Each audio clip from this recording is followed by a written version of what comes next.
পৃথিবীতে যখন আল্লাহ তাআলা বিশ্ব মানবতার মুক্তির দূত মুহাম্মদুর রাসূলুল্লাহ সাল্লাল্লাহু আলাইহি ওয়াসাল্লামকে পাঠিয়েছেন, তাকে আল্লাহ তাআলা এমন একটা ধর্ম দান করেছেন যেই ধর্মের নাম হলো ইসলাম। আর ইসলাম ধর্মের শুরু থেকে নিয়ে শেষ পর্যন্ত আগাগোড়া সবটুকুই মানবাধিকারের পক্ষে কথা বলে। আর 1400 বছর পরে এসে নতুন যেই মানবাধিকার কমিশন গঠিত হয়েছে, ইসলাম যেহেতু মানবাধিকারের পক্ষে কথা বলে, তাহলে 1948 সালের গঠিত মানবাধিকার কমিশনও ইসলামের পক্ষে থাকার কথা ছিল। কিন্তু দুঃখজনক সত্য হলো এই, ইসলামের মানবাধিকার এবং প্রাকৃতিক মানবাধিকারকে তারা এড়িয়ে এমন এক মানবাধিকার তারা বিশ্বব্যাপী প্রতিষ্ঠা করতে চায়, যেটা স্বাভাবিকভাবে মানবাধিকারের সত্যিকারের মানবাধিকার বিরোধী তো বটেই, পরিপূর্ণ ইসলাম বিরোধীও। এর একমাত্র কারণ হলো এই, তারা মূলত বিশ্বব্যাপী মানবাধিকার প্রতিষ্ঠা করতে চায় না, তারা বরং চায় এই পৃথিবী থেকে ইসলাম নামক ধর্মটাকে পরিপূর্ণভাবে মুছে দিতে। এমনকি আমরা যদি গভীরভাবে লক্ষ্য করি, তাহলে মানবাধিকারের প্রতিটি কর্মে, মানবাধিকারের প্রতিটি স্লোগানে আমরা এমন কিছু দেখতে পাই যেগুলোর মাধ্যমে তারা শুধুমাত্র ইসলাম নয়, সারা বিশ্বে যতগুলো প্রতিষ্ঠিত ধর্ম বর্তমান মানুষ পালন করে, ওরা চায় এই সবগুলো ধর্মকে বিলুপ্ত করে সারা বিশ্বব্যাপী নাস্তিক্যবাদী এক পরিবেশ ওরা গঠন করতে চায়। ভাইরা আমার, যদি পরিপূর্ণ সময় আমার হাতে থাকতো, তাহলে তথাকথিত মানবাধিকার এবং ইসলামী মানবাধিকারের তুলনামূলক আলোচনা করার প্রয়োজন ছিল। শুধু প্রয়োজন নয়, অতীব প্রয়োজন ছিল মানুষের সামনে তাদের গুমরগুলো ফাঁস করে দেওয়ার জন্য। কিন্তু সময় যেহেতু সংক্ষিপ্ত, এই জন্য আমি আপনাদের সামনে এই মানবাধিকার কর্মীদের সংক্ষিপ্ত কয়েকটা স্লোগান নিয়ে ইসলামের আলোকে এবং দর্শনের আলোকে আলোকপাত করার জন্য চেষ্টা করব। আল্লাহ তাআলা আমাদের সবাইকে আলোচনাগুলো শোনার তৌফিক দান করুন। সম্মানিত হাজিরিন, এই মানবাধিকারের পক্ষে মূলত 30টি মৌলিক ধারা রয়েছে আর উপধারা রয়েছে 32টি। এই ধারা এবং উপধারাগুলোর মধ্য থেকে একটি ধারার নাম হলো, একটি স্লোগানের নাম হলো পোশাকের স্বাধীনতা। পোশাকের স্বাধীনতা মানে পৃথিবীর যে কোনো ধর্মের মানুষ, যে কোনো বর্ণের মানুষ, যে কোনো বয়সের মানুষ যে কোনো রকমের পোশাক পরিধান করতে পারবে। তাকে কোনো ধর্মের নামে বা সামাজিকতার নামে তাদের এই পোশাক পরিধানে কোনো রকমের বাধা দেওয়া যাবে না। এই পোশাকের স্বাধীনতার নামে যদি কোনো মহিলা 3 পিস পরে, তাহলে তাকে আইনি বৈধতা দেওয়া হয়। যদি কোনো মহিলা 2 পিস পরে, তাহলে তাকেও আইনি বৈধতা দেওয়া হয়। যদি কোনো মহিলা 1 পিস পরে, তাহলে তাকেও আইনি বৈধতা দেওয়া হয়। এমনকি এই তোমরা সামনে কথা বললে আলোচনা করা যাবে না, একদম চুপ।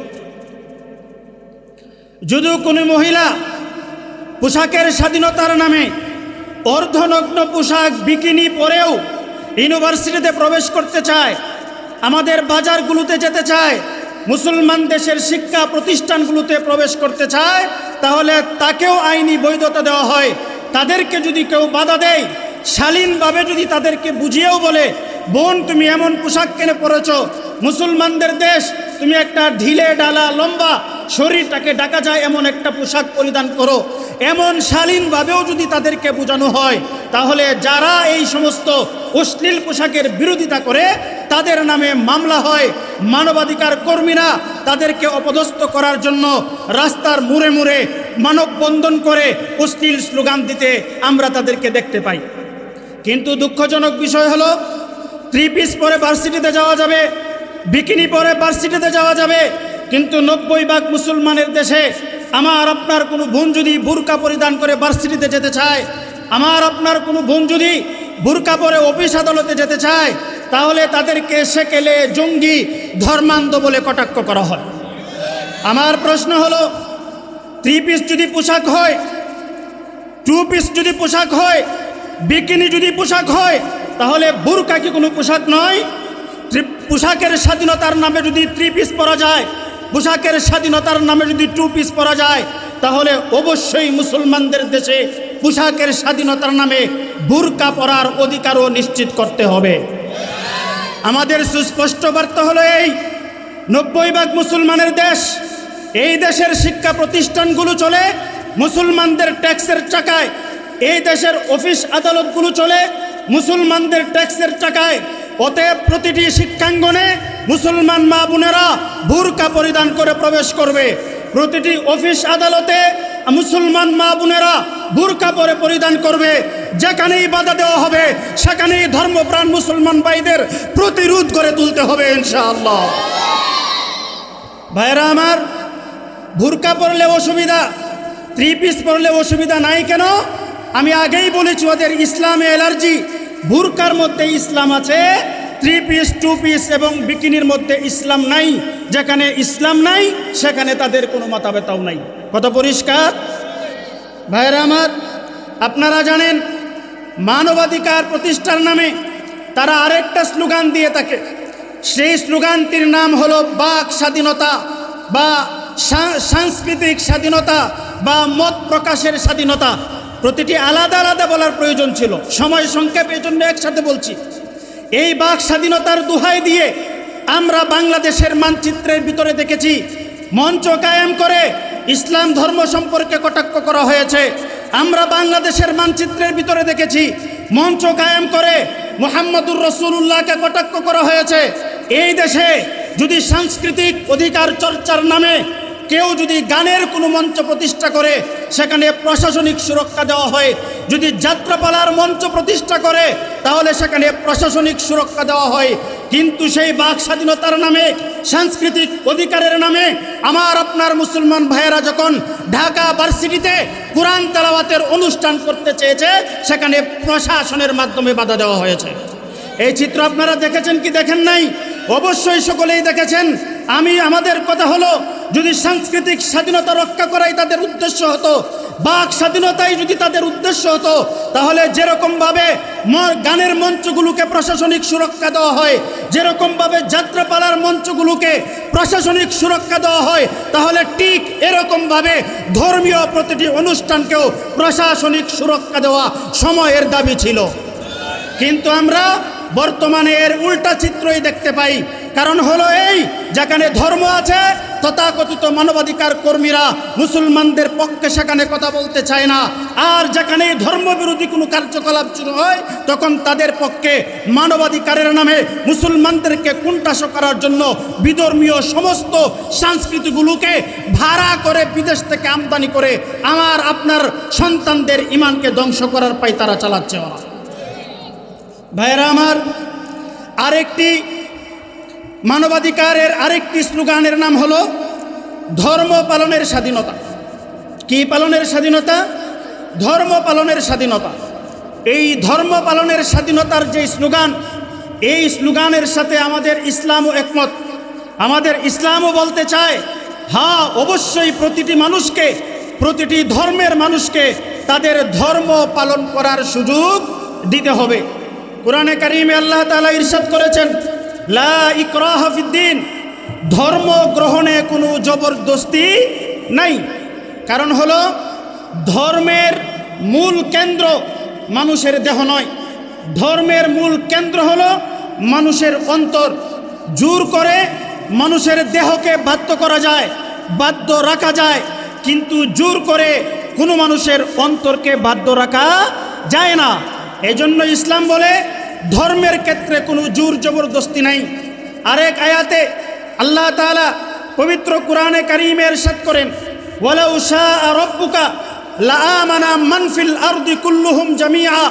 হে দুনিয়ার মুসলমানেরা, তোমরা শুনে রাখো, যদি তোমার রব চাইতো তাহলে এই পৃথিবীতে যত মানুষ বসবাস করে সমস্ত মানুষগুলো মুমিন হয়ে যেত। সমস্ত মানুষগুলো আল্লাহর উপর বিশ্বাসী হয়ে যেত, সমস্ত মানুষগুলো ইসলাম ধর্ম পালনকারী হয়ে যেত। যেহেতু দেখা যায় পৃথিবীতে সমস্ত মানুষ মুসলমান নয়, পৃথিবীর সমস্ত মানুষ এক আল্লাহে বিশ্বাস করে না, পৃথিবীর সমস্ত মানুষ ইসলাম ধর্ম পালন করে না, এর থেকেই বোঝা যায় অন্য ধর্ম পালন করার অনুমোদন আল্লাহর পক্ষ থেকে রয়েছে।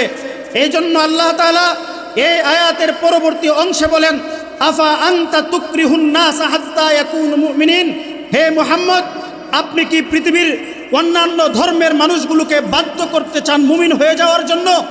অর্থাৎ পৃথিবীর অন্যান্য মানুষগুলোকে মুমিন হয়ে যাওয়ার জন্য বাধ্য করা এটা আল্লাহ তাআলার মানসা নয়, এটা আল্লাহ তাআলার পছন্দনীয় কাজ নয়। আরও সুস্পষ্টভাবে বুঝেন, কথার কথা মনে করেন, বর্তমান আফগানিস্তানে ইসলামী শাসনে রাষ্ট্র পরিচালিত হচ্ছে, ঠিক সেরকমভাবে বাংলাদেশেও যদি কখনো ইসলামী আইনে বাংলাদেশ শাসন করা হয়, তখনও এই দেশে যেই সমস্ত হিন্দু ভাইয়েরা বসবাস করে তাদের হিন্দু ধর্ম পালনের পরিপূর্ণ স্বাধীনতা নিশ্চিত করা মুসলমান সরকারের জন্য অবশ্য কর্তব্য হবে। ঠিক এরকমভাবে এই বাংলাদেশে যদি কোনো খ্রিস্টান ধর্মের অনুসারী ভাইয়েরা বসবাস করে, তাহলে খ্রিস্টান ধর্ম পালনের স্বাধীনতা নিশ্চিত করা মুসলমান সরকারের জন্য ফরজ হবে। ঠিক এরকমভাবে কোনো মুসলিম ভূখণ্ডে যদি কোনো বৌদ্ধ গোষ্ঠী বসবাস করে, তাহলে সেই বৌদ্ধ গোষ্ঠীকেও তাদের নিজ নিজ ধর্ম পালন করার স্বাধীনতা নিশ্চিত করা এটা মুসলিম সরকারের দায়িত্ব, আল্লাহর পক্ষ থেকে নির্দেশ। অতএব বোঝা গেল ধর্ম পালনের স্বাধীনতা এটা মানবাধিকার কর্মীরা যেরকম বলে প্রতিটি মানুষের জন্য ধর্ম পালনের স্বাধীনতা থাকতে হবে, ঠিক এরকমভাবে আমাদের ইসলাম একই কথা বলে পৃথিবীতে বসবাসরত প্রতিটি মানুষকে তাদের নিজ নিজ ধর্ম পালনের স্বাধীনতা দিতে হবে। তাহলে বাহ্যিকভাবে দেখা গেল মানবাধিকার কর্মীদের এই স্লোগান এবং আমাদের ইসলাম ধর্মের নির্দেশ হুবহু মিলে গেল। হুবহু মিলে গেল কিনা? হুবহু মিলে গেল। কিন্তু মানবাধিকার কর্মীদের কার্যক্রম যদি আমরা লক্ষ্য করি, তাহলে আমরা দেখতে পাই তাদের স্লোগান এবং কর্মপন্থায় আকাশ পাতাল ব্যবধান পরিলক্ষিত হয়। আমার ভাইয়েরা, আপনারা জানেন এই দেশে যখন দুর্গাপূজা হয়, তখন সেই দুর্গাপূজায় আমাদের হিন্দু ভাইয়েরা তাদের দেবদেবীকে খুশি করার জন্য, তাদের ভগবানের সন্তুষ্টি অর্জন করার জন্য পশু বলি দিয়ে থাকে। পশু বলি দেয় কি দেয় না? পশু বলি দেয়। ঠিক একই কাজ মুসলমানরা যখন ঈদুল আজহায় তথা কুরবানি ঈদে মহান আল্লাহ তাআলাকে সন্তুষ্ট করার জন্য গরু জবাই করে, ছাগল জবাই করে, পশু কুরবানি করে আল্লাহ তাআলার সন্তুষ্টির জন্য, তখন আমরা দেখতে পাই মিডিয়া পাড়ায় আগুন জ্বলে যায়। তথাকথিত মানবাধিকার কর্মী এবং নাস্তিক মুরতাদেরা তখন পশুদের জন্য মায়া কান্না শুরু করে দিয়ে বলে মুসলমানরা একটা হিংস্র ধর্ম পালন করে, যেই ধর্মে পশু হত্যা করে উৎসব পালন করা হয়। এই মন্তব্যের একাধিক উত্তর আমার কাছে রয়েছে, সময় নাই এই জন্য দিব না। পয়েন্টের কথা হলো এই, হিন্দু ধর্মের ভাইয়েরা যখন তাদের দেবদেবীকে খুশি করার জন্য পশু বলি দেয়, তখন মিডিয়াতে কোনো আলোচনা নাই, তখন মানবাধিকার কর্মীদের ভিতরে কোনো অনুশোচনা নাই, কোনো মায়া কান্না নাই। কিন্তু মুসলমানরা যখন আল্লাহ তাআলাকে সন্তুষ্ট করার জন্য চতুষ্পদ জন্তুগুলোকে আল্লাহর নামে কুরবানি করে, তখনই তাদের পশুর নামে মায়া কান্না শুরু হয়। বিভিন্ন রকমের কন্টেন্ট তৈরি করে, বিভিন্ন রকমের প্রবন্ধ রচনা করে মুসলমানদের দেশে ইসলাম সম্পর্কে বিশুদ্ধার প্রচারণা করার পায়তারা চালিয়ে থাকে। কারণ কি?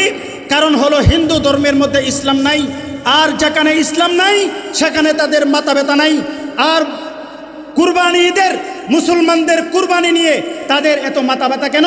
কারণ হলো এই, এখানে ইসলাম আছে, যেখানেই ইসলাম আছে সেখানেই নাস্তিক মুরতাদ এবং মানবাধিকার কর্মীদের অ্যালার্জি আছে। কথা ঠিক কিনা ভাইয়েরা আমার? এছাড়াও আমরা দেখতে পাই ওরা বলে প্রতিটি দেশের, একটা দেশের প্রতি ধর্মের মানুষ তার ধর্মকে পালন করার স্বাধীনতা থাকতে হবে। যদি হিন্দু ধর্মের ভাইদের ধর্ম পালনের স্বাধীনতা থাকে, খ্রিস্টান ভাইদের ধর্ম পালন, তাহলে অবশ্যই মুসলিম দেশে মুসলমানদের ধর্মটাকেও যথাযথভাবে পালন করার স্বাধীনতা থাকার কথা ছিল, কিন্তু বাস্তবতা পরিপূর্ণ এর বিপরীত। ভাইয়েরা আমার, যদি একই দেশের মধ্যে একাধিক ধর্মের মানুষ বসবাস করে, তাহলে ইসলাম সম্প্রীতির কথা বলে, ইসলাম বলে হিন্দু ভাইদের উপরে, খ্রিস্টান ভাইদের উপরে মুসলমানদের পক্ষ থেকে যে কোনো রকমের জুলুম করা বৈধ নয়, সব রকমের জুলুম করা অবৈধ। এমনকি আল্লাহ তাআলা পবিত্র কোরআনে কারিমে আয়াতে কারিমা নাজিল করে পৃথিবীর সমস্ত মুসলমানকে নির্দেশ দিচ্ছেন, অন্য ধর্মের ভাইদের সাথে, হিন্দু ধর্মের ভাইদের সাথে, খ্রিস্টান ধর্মের ভাইদের সাথে, বৌদ্ধ ধর্মের অনুসারী ভাইদের সাথে সম্প্রীতি রক্ষার খাতিরে আল্লাহ তাআলা মুসলমানদেরকে শিক্ষা দিচ্ছেন, ওয়ালা তাসুব্বুল্লাযীনা ইয়াদউনা মিন দুনিল্লাহ। হে পৃথিবীর মুসলমানেরা, এই দুনিয়াতে মুসলমান ছাড়া অন্যান্য ধর্ম অবলম্বীরা আল্লাহ তাআলা ব্যতীত যেই সমস্ত দেবদেবীদের পূজা করে, যেই সমস্ত দেবদেবীদের সামনে ওরা ওদের মাথা নোয়ায়, মুসলমানদের জন্য হারাম, মুসলমানদের জন্য হারাম হিন্দুদের দেবদেবীকে গালি দেওয়া, মুসলমানদের জন্য হারাম খ্রিস্টানদের দেবদেবীকে গালি দেওয়া, মুসলমানদের জন্য হারাম বৌদ্ধদের দেবদেবীকে গালি দেওয়া। অতএব সম্প্রীতির কথা ছিল এই, মুসলমানরা যেরকমভাবে হিন্দুদের দেবদেবীদেরকে গালি দিবে না, ঠিক এরকমভাবে এই বাংলাদেশে বসবাসরত মুসলিম যারা আছে, সে খ্রিস্টান হোক বা বৌদ্ধ হোক, হিন্দু হোক বা অন্য কোনো ধর্মের অনুসারী হোক, তাদের জন্য দায়িত্ব ছিল তারা আমাদের ধর্মের ইসলাম ধর্মে যাদেরকে রব মানে আল্লাহ তাআলা, ইসলাম ধর্মের সবচেয়ে বড় অনুসৃত ব্যক্তি মুহাম্মদুর রাসূলুল্লাহ সাল্লাল্লাহু আলাইহি ওয়াসাল্লাম সম্পর্কে তারা কোনো কটূক্তি করবে না। এমনকি ইসলামের কোনো বড় নিদর্শন কুরআন, ইসলামকে বিকৃত করা, কুরআনের কোনো আয়াতকে নিয়ে মস্কারি করা, এই ধরনের সব রকমের ও সম্প্রীতি নষ্টকারী সব রকমের বিধান থেকে বিরত থাকা, এটা হিন্দুদের জন্য আবশ্যক, এটা খ্রিস্টানদের জন্য আবশ্যক, এটা নাস্তিকদের জন্য আবশ্যক, এটা সমস্ত মুসলিমদের জন্য আবশ্যক। কথা ঠিক কিনা? কিন্তু ভাইরা আমার, আমরা দেখতে পাই এই দেশে মঞ্চ কায়েম করে আল্লাহর নামে কটূক্তি করা হয়, এই দেশে মঞ্চ কায়েম করে মুহাম্মদুর রাসূলুল্লাহকে গালি দেওয়া হয়। আমাদের সুস্পষ্ট বক্তব্য হলেই, যদি কোনো মুসলমান, যদি কোনো মুসলমানের সন্তান, যদি কোনো আলেম, যদি কোনো ওলামা হিন্দুদের দেবদেবীদেরকে গালি দেয়, খ্রিস্টানদের দেবদেবীদেরকে গালি দেয়, বৌদ্ধদের দেবদেবীদেরকে গালি দিয়ে ও মুসলিমদের মনে কষ্ট দেয়, তাহলে তাদেরকে শাস্তির আওতাভুক্ত করা হোক। পাশাপাশি আমাদের সুস্পষ্ট বক্তব্য হলো এই মুসলমানদের দেশে কোনো হিন্দু, কোনো নাস্তিক, কোনো বাউল, কোনো পণ্ডিত যদি ভবিষ্যতে আল্লাহর নামে কটাক্ষ করে, মুহাম্মদুর রাসূলুল্লাহর নামে কটাক্ষ করে, ইসলামের কোনো নিদর্শনকে খাটো করে উপস্থাপন করে, তাহলে কঠোর আন্দোলনের মাধ্যমে তাদেরকেও শাস্তির আওতাভুক্ত করতেই হবে, তাদেরকেও শাস্তির আওতাভুক্ত করতেই হবে, তাদেরকেও শাস্তির আওতাভুক্ত করতেই হবে, করতেই হবে, করতেই হবে। ভাইয়েরা আমার, এই মানবাধিকারের নামে সব দিক থেকে শুধু ইসলামটাকে কুণ্ঠাসা করে রাখা হয় এবং তাদেরকে রাষ্ট্রীয়ভাবে, তাদেরকে প্রশাসনিকভাবে সুরক্ষা দেওয়া হয়। আর আমরা যখন নবীর অপমানে ব্যতীত হয়ে, আল্লাহর অপমানে ব্যতীত হয়ে, ইসলামের কোনো নিদর্শনের অপমানে ব্যতীত হয়ে আমরা যখন প্রতিবাদ করি, আমরা যখন প্রতিবাদের মঞ্চ কায়েম করি, তখন আমাদেরকে জঙ্গি বলে তকমা দেওয়া হয়, তখন আমাদেরকে বিশৃঙ্খলা সৃষ্টিকারী বলে অপবাদ দেওয়া হয়। এই অপবাদ 90% মুসলমানের দেশে আর মুসলমানেরা সহ্য করবে না। প্রতিটি গ্রাম থেকে, প্রতিটি মহল্লা থেকে, প্রতিটি মসজিদ থেকে, প্রতিটি স্কুল থেকে এখন থেকে ইসলাম ধর্মকে যদি যে কোনোভাবে কটাক্ষ করা হয়, তাদের বিরুদ্ধে প্রতিবাদ করতে হবে। পারবেন তো ইনশাআল্লাহ? সম্মানিত হাজিরিন, আমার সময় খুবই সংক্ষিপ্ত। এই মানবাধিকারের নামে আমরা দেখতে পাই আমাদের দেশে আরেকটা স্লোগান বর্তমানে চালু হয়েছে। সেই স্লোগানটার নাম হলো যৌন অধিকার। সেই স্লোগানটার নাম কি ভাইরা আমার কথা আপনারা বুঝতেছেন? বুঝলে একটু একটু কথা বলবেন। সেই স্লোগানের নাম কি? যৌন অধিকার। এই যৌন অধিকারের নামে তারা কোন নীতি এই দেশে চালু করতে চায় আপনারা জানেন? যৌন অধিকারের মূল কথা হলো এই, যদি কোনো একটা মেয়ে যুবতী হয়ে যায়, যদি কোনো একটা ছেলে যুবক হয়ে যায়, এই যুবতী ছেলেটা যে কোনো যুবককে পছন্দ করবে, আর সেই যুবক যদি সেই যুবতীকে পছন্দ করে, তাহলে তারা যে কোনো সময় যে কোনো জায়গায় যৌন মিলামেশা করার অধিকার রাখে। এটা হলো তাদের মানবাধিকার, বলেন নাউজুবিল্লাহ। অথচ ভাইয়েরা আমার, পৃথিবীতে শুধুমাত্র ইসলাম ধর্ম নয়, এছাড়াও যতগুলো প্রতিষ্ঠিত ধর্ম রয়েছে, সেটা হিন্দু হোক, খ্রিস্টান হোক, বৌদ্ধ হোক, কোনো ধর্মেই বিবাহের আগে একজন যুবককে আর একজন যুবতীর সাথে যৌন মিলামেশা করার অনুমোদন দেয় না। সামাজিকভাবেও সেটাকে অনুমোদন দেওয়া হয় না। আর তারা মানবাধিকারের নামে এমন এক নীতি বাংলাদেশে চালু করতে চায়, যে কোনো যুবক যে কোনো যুবতীকে পছন্দ করবে, যে কোনো যুবতী যে কোনো যুবককে পছন্দ করবে, তারা পরস্পরে যেখানে ইচ্ছা সেখানে যৌন মিলামেশা করবে। বিবাহের নামে, ধর্মের নামে, সামাজিকতার নামে তাদেরকে বাধা দেওয়া যাবে না। যদি কেউ বাধা দেয় তাহলে তাদের নামে আইনি ব্যবস্থা নেওয়া হবে। অবৈধ কাজটা যারা করবে তাদেরকে আইনি সুরক্ষা দেওয়া হবে। আর এই অবৈধ কাজে যারা বাধা দিবে তাদেরকে আইনিভাবে প্রতিহত করা হবে। বুঝে থাকলে বলুন তো দেখি, এটা কি কোনো মানুষের অধিকার হতে পারে? এটা মানুষের অধিকার নয়, এটা হলো চতুষ্পদ জন্তু এবং পশুদের অধিকার। এটা চতুষ্পদ জন্তু এবং পশুদের অধিকার। এখন কথা হলো, যৌন অধিকার কি ইসলামে অনুমোদিত নয়? মানুষ মাত্রই তো যৌবন প্রাপ্ত হবে। প্রত্যেকটা মানুষেরই যৌবনকাল আসে, প্রত্যেকটা নারী পুরুষের যৌবনকাল আসে। তাদের কি যৌন অধিকার নাই? হ্যাঁ, অবশ্যই যৌন অধিকার আছে। ইসলামে সেই যৌন অধিকার চর্চার জন্য একটা বিধান তৈরি করে দিয়েছে। সেই বিধানের নাম হলো এই, আল্লাহ তাআলা বলেন, ওয়ানকিহুল আয়ামা মিনকুম ওয়াস-সালিহিনা মিন ইবাদিকুম ওয়া ইমাইকুম ইয়াকুনু ফুকারা ইউগনিহুমুল্লাহু মিন ফাদলি।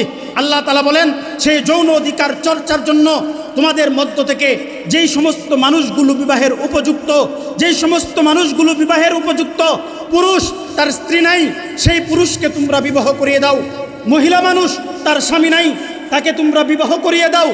এমনকি যদি কোনো গুলাম, যদি কোনো বাদী থাকে, যাদের বিবাহ করার সামর্থ্য নাই, মালিকদের উপরে আল্লাহ তাআলার আদেশ হলো তোমরা তাদেরকেও বিবাহ করিয়ে দাও। যুবক এবং যুবতীরা যদি টাকার অভাবে, অর্থের অভাবে বিবাহ করতে না চায়, আল্লাহ তাআলা সুসংবাদ দিয়ে বলেন, ওয়া ইয়াকুনু ফুকারা ইউগনিহুমুল্লাহু মিন ফাদলি।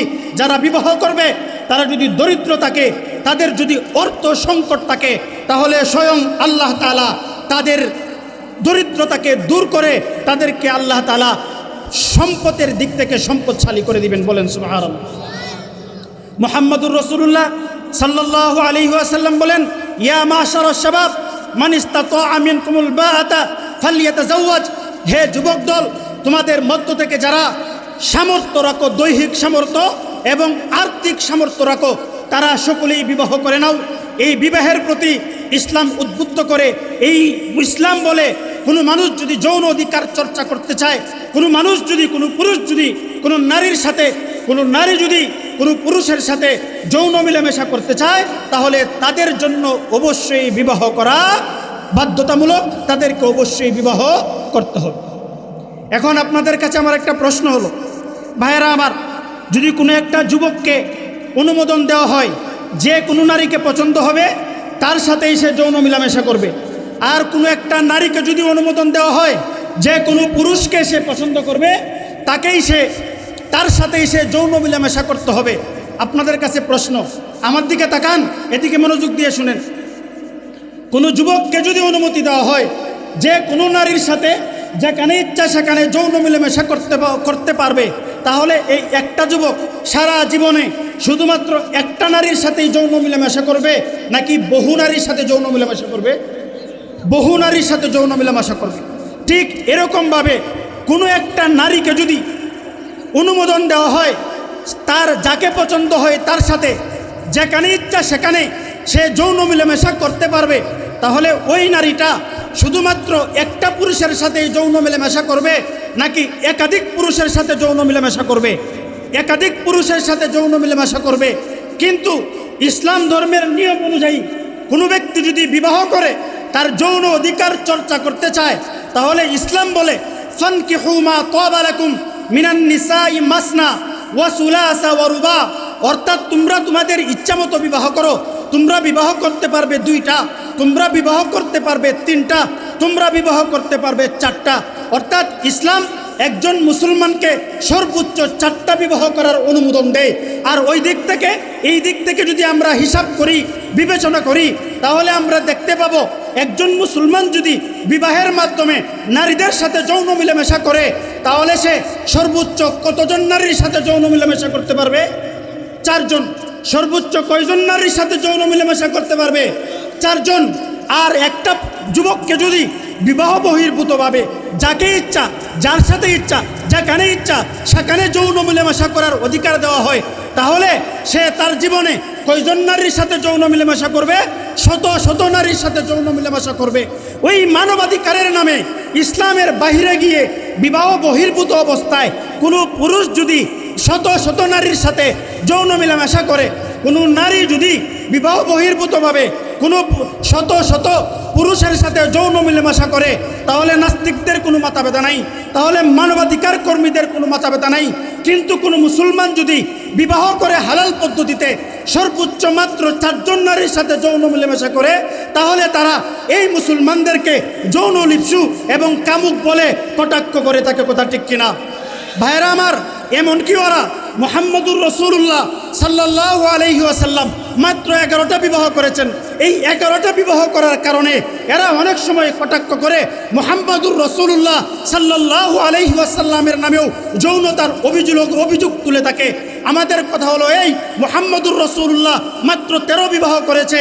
মুসলমানরা যদি বিবাহ করে নারীদের সাথে যৌন মিলেমিশা করতে চায়, তাহলে সে বিবাহের মাধ্যমে সর্বোচ্চ 4 জন নারীর সাথে যৌন মিলেমিশা করতে পারবে।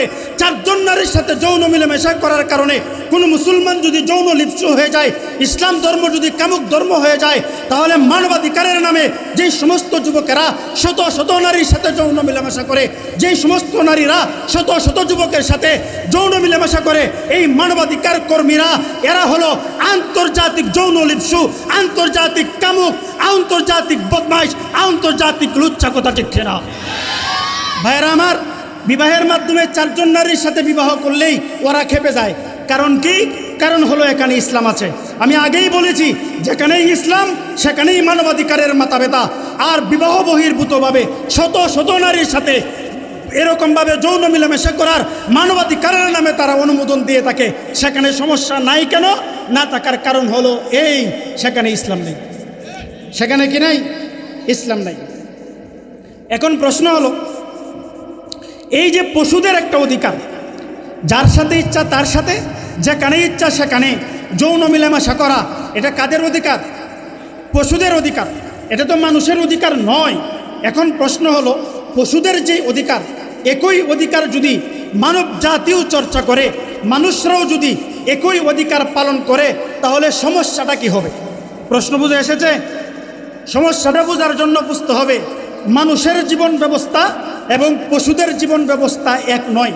মানুষের জীবন ব্যবস্থা এবং পশুদের জীবন ব্যবস্থার মধ্যে পার্থক্য আছে। সেই পার্থক্যটা কি 19-20 নাকি আকাশ পাতাল? আকাশ পাতাল। মানুষের জীবন ব্যবস্থাটা কি সংক্ষেপে বলবো, একটু মনোযোগ দিয়ে শোনার চেষ্টা করুন। মানুষকে আল্লাহ তাআলা সামাজিক জীব হিসাবে দুনিয়াতে পাঠিয়েছে। এই দুনিয়াতে আসার পরে প্রত্যেকটা মানুষ অন্য মানুষের সহযোগিতায় চলাফেরা করে, অন্য মানুষের সহযোগিতায় বেঁচে থাকে। অন্য মানুষের সহযোগিতা নেওয়া ব্যতীত কোনো মানুষ এই সমাজে বাঁচতে পারেন। বলেন যে হুজুর এটা আপনার কেমন কথা? কয়েকটা উদাহরণ দিলে আপনারা বুঝবেন। 1 নম্বর উদাহরণ নেন, একটা উদাহরণই দিই, সময় কম। আমার আপনার প্রত্যেকের গায়ের মধ্যে পোশাক আছে না নাই? এই পোশাক দিয়ে আমরা আমাদের লজ্জাস্থানকে আবৃত করে রেখেছি। পোশাক এটা আমাদের শালীনতা রক্ষা করে। প্রত্যেকটা মানুষের গায়ে পোশাক আছে, আছে না নাই? প্রত্যেকটা মানুষের গায়ে পোশাক আছে। এই পোশাক আপনি সংগ্রহ করেছেন কোত্থেকে? অবশ্যই নিকটবর্তী বাজারের দোকান থেকে।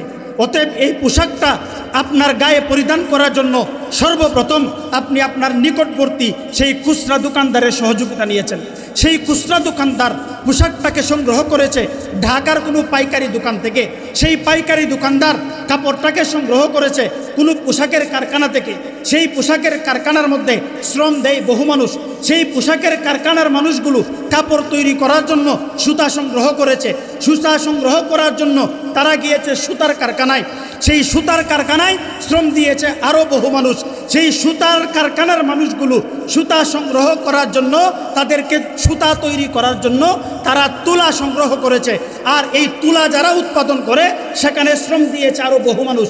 এই তুলার কারখানা থেকে নিয়ে সুতার কারখানা হয়ে, পোশাক কারখানা হয়ে, পাইকারি দোকান হয়ে, খুচরা দোকান হয়ে, এই সবগুলো মানুষের সমষ্টিবদ্ধ সহযোগিতার পরে আমার আপনার গায়ে একটা পোশাক পরিধান করা সম্ভব হয়েছে। কথা ঠিক কিনা? ঠিক এরকমভাবে আমি আপনি যেই খাদ্য গ্রহণ করি সেই খাদ্যটাও গ্রহণ করি অন্য কোনো মানুষের সহযোগিতায়। আমি আর আপনি যেই ঘরগুলোতে বসবাস করি সেই ঘরগুলোও তৈরি হয় অন্য কোনো মানুষের সহযোগিতায়। অতএব বোঝা গেল একজন মানুষ আর একজন মানুষের সহযোগিতা ছাড়া বসবাস করতে পারে না। এই যে আমরা একজন আরেকজনকে সহযোগিতা করি, এই সহযোগিতাটা, এই যে আমাদের সহযোগিতা, এই সহযোগিতাটা কোনো মানুষ চাইলেই কোনো মানুষকে অসীম সহযোগিতা করতে পারে না। আর কোনো মানুষ চাইলেই কোনো মানুষের কাছ থেকে অসীম সহযোগিতা নিতেও পারে না। এই সহযোগিতাটার আদান প্রদান হয়। কি হয়? আদান প্রদান হয়। এই আদান প্রদানটা হয় একটা মানদণ্ডে। সেই মানদণ্ডটা হলো দায়িত্ব এবং অধিকার। সেই মানদণ্ডটা কি? দায়িত্ব এবং অধিকার। একটা উদাহরণের মাধ্যমে বোঝার চেষ্টা করুন। আপনি একজন চাউলের দোকানদারের কাছ থেকে 300 টাকা দিয়ে 5 কেজি চাউল গ্রহণ করলেন। চাউল দিয়ে সে আপনাকে সহযোগিতা করলো, টাকা দিয়ে আপনি তাকে সহযোগিতা করলেন। এই যে আপনি তাকে 300 টাকা দিলেন, এই 300 টাকা দেওয়া আপনার দায়িত্ব। আর দোকানদারের কাছ থেকে 3 কেজি চাউল বুঝে নেওয়া এটা আপনার অধিকার। অন্য দিক থেকে 3 কেজি চাউল আপনাকে বুঝিয়ে দেওয়া এটা দোকানদারের দায়িত্ব, এবং আপনার কাছ থেকে 300 টাকা গ্রহণ করা এটা হলো দোকানদারের অধিকার। এই দায়িত্ব এবং অধিকারের ভিত্তিতে মানুষগুলো একজন আরেকজনের সহযোগিতায় বসবাস করে। এই দায়িত্ব এবং অধিকারের চর্চা যদি যথাযথভাবে পালন করা হয় তাহলে সমাজের মধ্যে শান্তি প্রতিষ্ঠা হয়। আর এই দায়িত্ব এবং অধিকারের চর্চা যদি কোনো সমাজে বিঘ্নিত হয় তাহলে সেই সমাজের মধ্যেই অশান্তির সৃষ্টি হয়। কথা ঠিক কিনা? ভাইয়েরা আমার, এখন আসুন মূল কথায়। মানুষেরা বসবাস করে সামাজিকভাবে একজন আরেকজনের সহযোগিতায়। আর পশুদের জীবন ব্যবস্থা হলো তাদের বসবাস করার জন্য কারো সহযোগিতা নিতে হয় না। পশুরা তো প্রথমত পোশাক পরেই না, 2 নম্বর হলো বাসস্থান। এই বাসস্থান তৈরি, কিছু পশুর বাসস্থান থাকে আর কোনো পশুর বাসস্থান থাকে না। যে সমস্ত পশু পক্ষীর বাসস্থান থাকে তাদেরকে আল্লাহ তাআলা নিজেদের মধ্যেই এই যোগ্যতা দিয়ে দিয়েছেন, নিজের বাসস্থান নিজেই তৈরি করতে পারে, অন্য কোনো পাখির সহযোগিতা নিতে হয় না। চড়ুই পাখির বাসস্থান চড়ুই পাখি নিজেই তৈরি করে নেয়, বাবুই পাখির বাসস্থান বাবুই পাখি নিজেই তৈরি করে নেয়। কিন্তু অন্যদিকে মানুষ নিজের বাসস্থান নিজে তৈরি করে না, অন্য মানুষের সহযোগিতা নেই। অতএব মানুষের জীবন ধারাটা চলে অধিকার এবং দায়িত্বের চর্চার ভিত্তিতে, আর পশুদের জীবন ধারাটা চলে তারা কেউ কারো সহযোগিতা নেয় না, নিজেই স্বয়ং সম্পূর্ণ। কথা বুঝতে পেরেছেন? এখন আসেন মূল কথায়। মূল কথা হলো এরকমভাবে পশুগুলো যেরকমভাবে কোনো অন্য পশুর সহযোগিতায় যেহেতু জীবন যাপন করতে পারে, এদেরকে আল্লাহ তাআলা এমন জীবন ব্যবস্থায় দান করেছেন। কোনো একটা পশু যখন জন্ম হয়, ছাগল একটা বাচ্চা যখন দুনিয়াতে আসে প্রথম দিনেই হাঁটা শুরু করে, গরুর একটা বাচ্চা যখন দুনিয়াতে আসে প্রথম দিকেই হাঁটা শুরু করে দেয়। তাদেরকে এমন জীবন ব্যবস্থায় আল্লাহ দিয়েছে, তাদেরকে কুলে পিঠে করে বড় করতে হয় না। কিন্তু মানুষকে আল্লাহ তাআলা এমন এক জীবন ব্যবস্থা দিয়েছেন, একটা মানব সন্তান দুনিয়াতে আসার পরে 2 থেকে 2.5 বছর পর্যন্ত তাকে কুলে কুলে রাখতে হয়, তার পেশাব পায়খানা পরিষ্কার করতে হয়, গরমে তাকে বাতাস দিতে হয়, শীতকালে গরমের পোশাকের ব্যবস্থা করতে হয়। এই শিশুটা যখন 4 বছর 5 বছর বয়স হয়ে যায় তখন তাকে সঠিক শিক্ষায় শিক্ষিত করার জন্য শিক্ষা প্রতিষ্ঠানে দিতে হয়, বড়দের কাছে তাকে আদব আখলাক শিখাইতে হয়, তার জীবনে সুন্দর একটা ভবিষ্যতের জন্য তাকে কর্মশিক্ষা দিতে হয়। এই জন্য একটা মানুষ যখন দুনিয়াতে আসবে তার মায়ের কাছ থেকে সহযোগিতা নিতে হয়, বাবার কাছ থেকে সহযোগিতা নিতে হয়। মায়ের সহযোগিতা, বাবার সহযোগিতা, বাবার অনুপস্থিতিতে দাদা দাদার সহযোগিতা, চাচার সহযোগিতা, মামার সহযোগিতা, নানার সহযোগিতা, এই সবগুলো মানুষের সহযোগিতার মাধ্যমে একটা শিশু সন্তান বেড়ে ওঠে। এই যে একটা সন্তানের জন্য বাবা নির্ধারণ হওয়া, এই যে একটা নারীর জন্য স্বামী নির্ধারণ হওয়া, এই বাবা নির্ধারণ হওয়াটা হয় ইসলামের যৌন অধিকার বিবাহের মাধ্যমে। এই স্বামীটা নির্ধারিত হয় ইসলামের যৌন অধিকার বিবাহের মাধ্যমে। অতএব বোঝা গেল যেই সমাজে ইসলামের নিয়ম অনুযায়ী বিবাহের প্রথা আছে, সেই সমাজে যখনই একটা মানব শিশু দুনিয়াতে আসবে, তার দায়িত্ব পালন করার জন্য, তাকে লালন পালন করার জন্য একজন শক্তিশালী মা থাকবে, আর একজন শক্তিশালী বাবা থাকবে। তার দাদা থাকবে, তার নানা থাকবে, তার চাচা থাকবে, তার মামা থাকবে। বহু মানুষ তার দায়িত্ব পালন করার জন্য থাকবে। আর যেই সমাজের মধ্যে বিবাহ নাই, সেই সমাজের মধ্যে একটা সন্তান যখন দুনিয়াতে আসে, তখন তার মা ছাড়া আর কেউ থাকে না। আর যেই সন্তানের শুধু মা থাকে, বাবা থাকে না, সেই সন্তানগুলো দুনিয়াতে অবহেলিতভাবে বড় হয়। অনেক সময় দেখা যায় অনেক সন্তানগুলো ধুকে ধুকে মৃত্যুর কুলে ঢলে পড়ে। অতএব যৌন অধিকারের নামে যারা বিবাহকে নির্বাসনে পাঠাতে চায়, যারা বিবাহ প্রথাকে বন্ধ করতে চায়, এরা প্রথমত প্রত্যেকটা নারী, প্রত্যেকটা মা বোনের স্বামীর অধিকার থেকে প্রত্যেকটা মা বোনকে বঞ্চিত করতে চায়। দ্বিতীয়ত এই পৃথিবীতে আগত প্রতিটি শিশুকে তার শিশুর অধিকার থেকে বঞ্চিত করতে চায়। এজন্য ভাইরা আমার, ইসলাম যে অধিকারগুলোর কথা বলে, সেই প্রত্যেকটা অধিকার মানুষের জন্য যথাযথ এবং মানুষের জন্য অবশ্য পালনীয়। যদি ইসলামের মানবাধিকার মানুষ চর্চা করে, তাহলে মানুষগুলো বর্তমানেও সুখে থাকবে, ভবিষ্যতেও সুখে থাকবে, দুনিয়াতেও সুখে থাকবে, পরকালেও সুখে থাকবে। আর ইসলাম বহির্ভূত তথাকথিত মানবাধিকার যদি কেউ চর্চা করে, তাহলে এরা পরকালে তো শাস্তির মুখোমুখি হবেই, এদের দুনিয়ার জীবনটাও অশান্তিতে ভরপুর হয়ে যাবে। এই যৌন অধিকার আমাদের বাংলাদেশে তারা আমদানি করতে চায়। আপনারা কি এতে রাজি আছেন? যদি রাজি না থাকেন, তাহলে যৌন অধিকারের নামে বিবাহ বহির্ভূত যেখানেই স্লোগান হবে, সেখানেই প্রতিরোধ গড়ে তুলতে হবে। পারবেন তো ইনশাআল্লাহ? আল্লাহ তাআলা আমাদের সবাইকে আমল করার তৌফিক দান করেন। ওয়া আখিরু দাওয়ানা আলহামদুলিল্লাহি রাব্বিল আলামিন।